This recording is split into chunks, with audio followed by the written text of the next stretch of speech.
Okay, everybody, this is Kaylee Pickett. And Kaylee, again, these are people that you may not know because they're not in the special education program. So, Kaylee, introduce yourself and tell them what you do here at Missouri State. My name's Kaylee Pickett, and I'm an instructor here in the School of Special Education Leadership and Professional Studies. I teach classes on math methods and assessment and evaluation of students for IEPs, 504s, gifted programs, that sort of stuff. Yep. And Kaylee, give them a little bit of background on your K-12 experience because, again, these are students. Most of the students that are enrolled in this class are going to be general education teachers, maybe elementary teachers or high school content teachers. But of course, your background's in special ed. So, tell them a little bit more about what you did back when you were in the working world of K-12 education. Yeah. So I've done a little bit of everything. I started teaching in January of a school year for a teacher that had just retired. So that was a great room to walk into. But I started in January, took over there, and that was a elementary school K-5 behavior self-contained classroom. So I had about 6 or 7 students that spent the majority of their day with me getting specialized services, but they pushed out into general education classes and specials and recess and that sort of stuff. Then I moved to a middle school resource classroom. So I taught ELA for students who had reading and written expression services on their IEP, but it was more like a traditional classroom setting. So we ran on a bell schedule, the bell rings, a group of students come to me, I would teach their full ELA content and service their IEP as well. And then they would go on and move on to their other classes. So it was just a normal bell schedule. I wasn't self-contained anymore. I did that 7th grade, and then I also taught 8th grade in a similar situation. When I was doing the 7th and 8th grade, I also co-taught with a gen ed teacher a couple hours a day. So I spent a lot of time in gen ed classroom supporting students and then pulled out as well. And then I was a process coordinator at the high school level. So I worked mainly with teachers to help them implement and write IEPs. I worked with a lot of general education teachers and obviously my special education teachers just to make sure that everyone was following the IDEA compliance pieces and that they were able to reach and teach each of the students the same. You're a very busy person, Kaylee. And look, no wonder you came to higher ed. How Needed a break. is that unfortunately what you've said is not you're exceptional, but I'm just saying that especially when we work with folks that work with special ed, we often the demands are just crazy as far as you're not in one classroom just all day, you're all over everywhere all the time. And so I Yeah. appreciate that. And that's one of the reasons I reached out to you, Kaylee, is that while this course is, again, we have a book that we refer to, and it's going to give great strategies on setting up a traditional classroom setting for discipline issues and things like that. But let me give you one example, Kaylee. Back when I started teaching in 1988, that's at the point where you say that was before I was born. But anyway, back when I started teaching in 1988, let's say it's a different time in schools, especially in special education, is that I honestly probably had no students in any of my high school classes when I first started that was on IEP. They went to a special education classroom and they were down there. There were a few, if I taught a speech class, that they would come down. But let's just say that now it's very different, is that we're so much more attentive on identifying students that have struggles and getting them into regular classroom settings as they should be. And so it's a very different environment. So I think sometimes we don't do a good job of preparing teachers that are going out into the field for the unique discipline challenges that any student would have. And we can't just make an assumption that it's a cookie cutter solution to all discipline issues. So again, especially with your background in special education, I wanted to bring you on to talk to me just a minute about looking at it by looking at students with IEPs. Some of them may be academic, some may not. Some may be behavioral, some may not. When you talk about setting up a classroom, as far as again, a discipline structure to maintain an organization of the classroom and keeping it operating and things like that, what advice would you have on working with students that are not a general education student, that may again have unique supports necessary? Yeah. So my first advice to all general educators is to read the student's IEP. So they're individualized education plans. Each kid is different. the way that their disability affects them is going to manifest in different ways. So we have some students that might have a classification of having an emotional and behavioral disorder, and their IEP might give different strategies. They might have an FBA, which is a functional behavior assessment that's been done. So they may have more of a formalized plan for how to deal with things. But we also have students who have just your run of the mill learning disability, but we can see a lot of behavioral issues come up, especially as they get further in their academic careers because they're stressed out at school because they struggle with learning and they're learning all day. And so there can be a lot of frustration that we see in students and behavior that comes from that. So make sure that you're implementing whatever accommodations or modifications the IEP tells you is required, because those are going to be lessons from the previous year on how to work with them, how to modify work for them if they need it, how to provide things on their reading level, that sort of stuff, which can X out some of that frustration behavior that you might see if you aren't providing those accommodations how the child needs it. So step one, read the IEP. Okay, and again, I know you've got other steps, and I'll let you get back to those. But again, just understanding that students here may not even know what you're talking about as far as an IEP. So just Yeah. give me a shortened summary here of you're going in. Here's the students in my class, but there's going to be some students that have this document that's called an IEP. And talk just a little again. Don't go into a lot of detail, but just a little bit. What is this, and who decided what's on that? Yeah.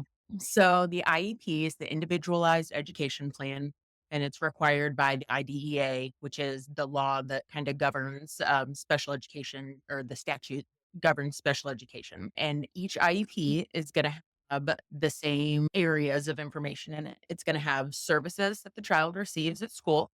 And that's like the main thing that the IEP is for, and how it's different from a 504, maybe, which is more of a health plan. So an IEP has services. So the child will have specialized instruction in reading or math or social skills or whatever that looks like. They'll have a present level of performance, which is where it's more of a narrative section where the special educator writes out, like, this is where they currently are in math. This is where we expect them to be in math. And so this is the goal that we're going to write for them to get to bridge the difference between where they're currently functioning and where they need to be on grade level. And then you'll have IEP goals, and the goals match the services. So if they have a service in reading, they'll have a goal in reading. If they have a service in math, they'll have a goal in math. And then there's accommodations and modifications. So accommodations and modifications are ways that we alter maybe how information is presented to a child or how they're supposed to perform a certain task. Like an accommodation might be something like extended time for reading, or maybe have they get to use a calculator on assignments for math or something like that, something to help level the playing field for them so that they can access the general education curriculum. A modification, you don't see those quite as much, especially in general education, because a modification is a change of the curriculum. So most of the time, modifications, you'll only see those in special education classroom.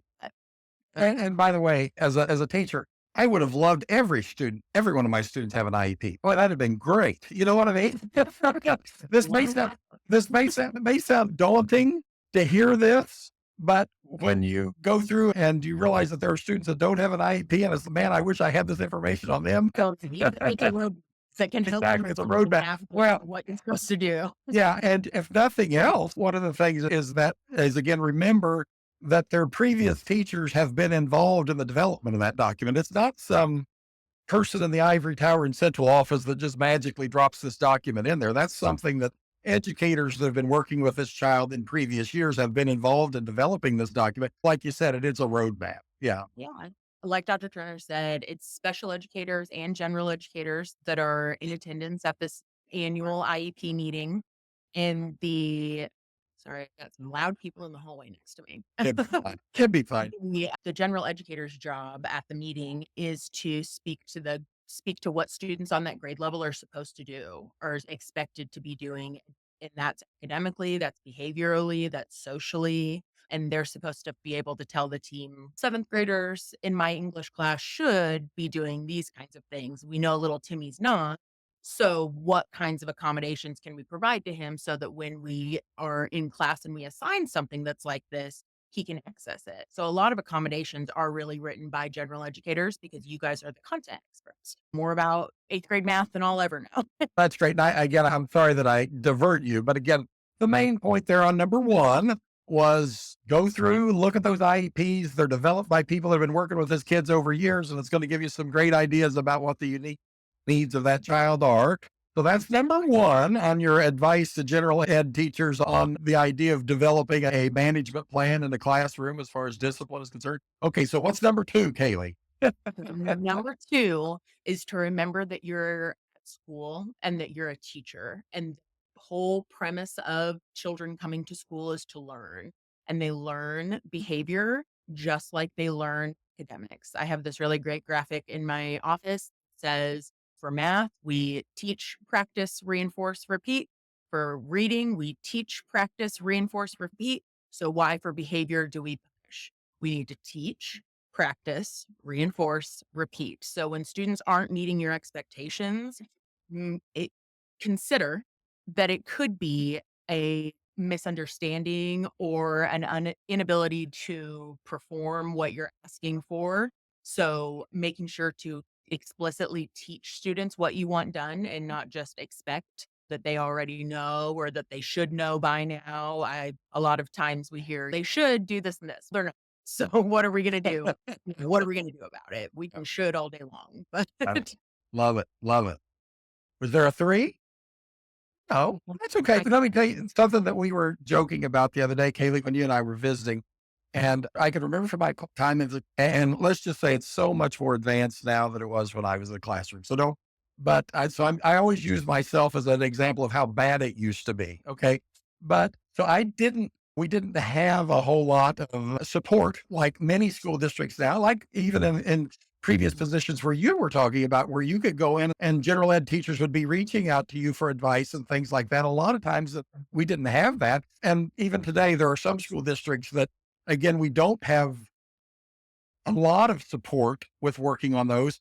And I can remember there were certain students in my career that when I was working on discipline issues, I would often think about if we can just get through the next 5 minutes, it'll be okay. It sounds trivial and it sounds simple, but it was just something has gotten to a point where it's escalated them to a point now where, yes, this is misbehavior, but I also know enough about this child to know if I handle this carefully, we can avoid the part of where I send them to the office and deal with all that issue and that drama and things like that. I've just got to get them through the next 5 and 10 minutes. And by the way, that may be either by trying to diffuse, some you can diffuse, but some they just need a time to cool off. And they can start, and I remember it used to just be there. I got one student in my mind. If I could just get through the next 5 minutes with a student, he comes back and he'll be great again. It would just be, it's like a switch would go off in their mind and they would come back. And so maybe you can talk a little bit to that there are some students that by the challenges that they have, their responses may not be appropriate within the minute, but it doesn't raise to the level of sending them to the office. Yeah. So my biggest philosophy when I was in the classroom as a teacher is that this is my classroom and I'm the leader in this classroom. So I tried as hard as I could to not defer my discipline issues to the office because I am in charge in my classroom. So I tried to deal with a lot of it myself.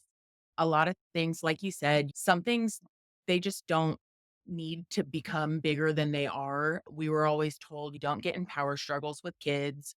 Don't argue with them. You're the teacher and what's best. Sometimes that's just walking away. Sometimes that's distracting them with something else. Sometimes that's, and this is like an age old teacher trick. I'm sure Dr. Turner knows this one. Sometimes that's giving a kid an empty folder and sending him on an errand to deliver it to some teacher so that you can get 5-minute break and they can get a 5-minute break from you.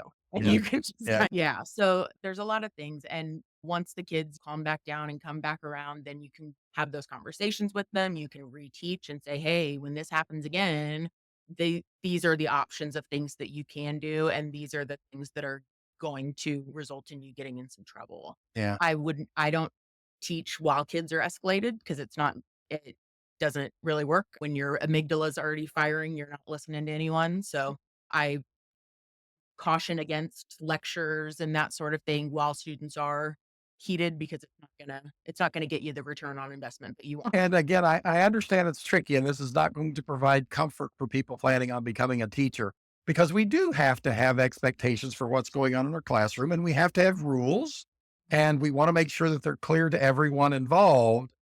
And then now I have a discussion like this, and it's yeah, but there's times that you've got to consider, like you said, and you hear people say it all the time, you've got to pick your battles. And it's more tricky than that. But to the point of where I guess a deep down in us, we know that some students are able, for example, to sit still and be quiet easier than others. We just know that, okay? Uh, Boys typically are, that's a stereotype of a boy that they can't sit still and keep their hands to themselves, okay? Now, I'm not going to go into the details of that, but I'm just saying is that some people can and some people can't. And even I remember years ago, I was in a classroom actually, I think it was in Web City. And one student had a different chair than every other student in the class. Mhm. And that was related to that student's basically that one student was sitting, and you've seen them. It was new at the time, but where there's a ball kind of thing, and but that student's balancing on that ball had positive impacts on their ability to concentrate on what was being discussed in class. No other kid was sitting on that bowl kind of chair except for that one child. And because of it, it allowed the child to focus more. And so again, and I know it's a comparison we use all the time. It's similar to about somebody like me, and they say John can't wear his glasses in class. We know that's crazy. Okay, we know. And so the idea that we can't do some things because it's appropriate for that child, we've got to make sure that we're being reasonable about that too. Maybe you've got an experience that you've got to share. Definitely, and I was gonna bring up the glasses piece as well Yeah. because that's a piece that we hear a lot, but yeah, students and you gotta think about it as I'm gonna have a there's gonna be something I'm gonna have to deal with anyways, and is it going to be that this student is getting up every 2 seconds and getting everyone off task and doing all of that? Or is it gonna be that I have this ball that sits in my room? Which problem do you wanna deal with? Yeah. And you can weigh it out that way and Yeah. pick your favorites. Yeah. And again, understanding that I'm coming at it from a principal too, is that I think sometimes teachers forget too, is like you said, and you mentioned this too, is that a teacher will make a statement sending a kid out of the office. And what they have to understand is 99.9999999, that kid is coming back to your class eventually. So be very careful what you say or what you promise is going to happen, Right. because most times that kid's coming back to your class. Maybe not that day, but it's not like you can cut the rope and the kid is adrift at sea and you'll never see him again. They're coming back. And so I think Mhm. sometimes especially I've seen some people that you just have to be practical too. That you, again, like you said, you can have good days. They can have bad days. We can all have bad days, but we don't want to say or do something on a bad day that is going to impact us for the rest of our year. Right. Yes. It- And what I what I find a lot of times when we're sending kids out to the office is that in most schools, now there are some pretty progressive schools, I will say, but in most schools, if you're sending a kid to the office, you're hoping to see them sent home, OSS or ISS or something like that, some sort of exclusionary discipline where you're not going to see them again for that day or they're going to get sent. But what we fail to think about is that society has changed since we've started doing exclusionary discipline. And a lot of times going home is way better than being at school. They can go home, play video games, and lay on the couch. It's not the same kind of, if I would have ever gotten sent home when I was a kid, it would not have been.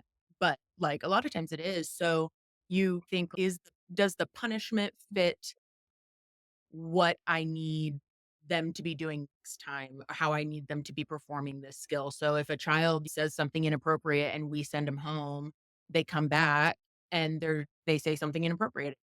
Where in my classroom, if a child said something inappropriate, they would make an apology to whoever it was. They would make it right. Maybe they would get moved to a different part of the room so they're not sitting by that student anymore. But you're going to stay in class and you're going to learn my content until the bell rings. Like Yeah. you're not getting out of this just because you're naughty, kind of. Yeah. So, I love that you shared that, Kaylee. You're not only, you're smart, you're wise. Because I love that because like you said, the kid goes home and gets to play on the internet for the rest of the day. It's one of the things and I hear coming new, back with the same problem. yeah, Yeah. I hear principals talk about that all the time is the kids they'll be having candid conversation with kids and kids will say, "What do I have to do to get kicked out for 3 days?" Just set the goal for me and I'll get there. Okay. Yeah. You want me to go sit in ISS and look at my phone? Sure. Well, I love it. so I love it. what you're One thinking. question I do want to, Kaylee, because now, even though you're not in the K-12 classroom like you were in the past, but you're still obviously a person a reference person that people reach out to. When you talk to young teachers now, or any teacher really, especially when we're working with students that again that are on an IEP, what is the number one discipline challenge that they think they have? Is it misbehavior, or is it what is it? What's the number one thing that they're having challenges with that they might ask about? So on my side, I get a lot more technical kind of questions. So one Mm, piece with students who have an IEP is that they have discipline protections within the IDEA. And it says there are 10 days that a school has that they can send a child home or send to ISS or whatever, remove them from their educational place before a meeting has to be held where we have to determine, are these behaviors part of a student's disability, or are these behaviors occurring because the school's not fully implementing the IEP? And you'll hear it called a manifestation determination. And it's this big scary thing that frightens everyone, but it's really not that scary. yeah. Well, we have to think when we're talking about students with disabilities that they are in the school environment to go through those whatever classes everyone else is going through, but also they're there to receive their services that are linked to their eligible disability. So when we send them home, we're also saying, you don't get your speech today. You don't get your reading intervention. You don't get your math intervention. And back a couple of years before Dr. Turner started teaching, back in the 70s, before we had the IDEA, students got excessively disciplined and institutionalized at Yeah. times because they wouldn't put up with it in the public schools and they, would just send them out. So to keep our kids in schools, we have to make sure that we watch the discipline that they get and the amount of time they're sent out because they're missing their services while they're at school. So we think about it that way as well. Yeah, I love that. By the way, that's my bread and butter, that whole manifestation part. And like you said, it's scary and it is a process, but it's doable. And I always say the IEP, that's that student's civil rights. That's yeah, what's yeah, keeping them here yeah, in that school. That's what's giving them what they need. yeah, So it might be something that's time consuming for you, but it's for that student, it's what's keeping them here and helping them learn and all that. yeah. And it's way too hillbilly, but we'll just use the glasses comparison again. Is if they say he wouldn't read what's on the board, and if it's because he doesn't have his glasses, it's not, Won't that's a versus reason. can't. That's Yeah. exactly right. Won't versus can't. Exactly. Yeah. Great way to And a put lot it. of kids have lived a long time with can't. Can't. And Yeah. they get bad attitudes about it because they know they can't, and they might develop a little bit of a won't in there. And that's You bet. where the teacher, you have to be Yeah. able to work in and find out what can we do? How can I help them? Yep. And again, just so that these people know, or the people in class know, is that is time when you're working with special ed directors and special ed folks and you're working with your building principal and things like that. So don't expect that all that heavy lifting is coming on your shoulders as a teacher. But again, just sometimes I think we don't do a very good job of explaining to people why we are going through these processes and just understanding that you're not the first one to try to invent this wheel, but this is part of law. And it's something that, again, your administrators and your special ed folks will work with you on if we get to that point. Great.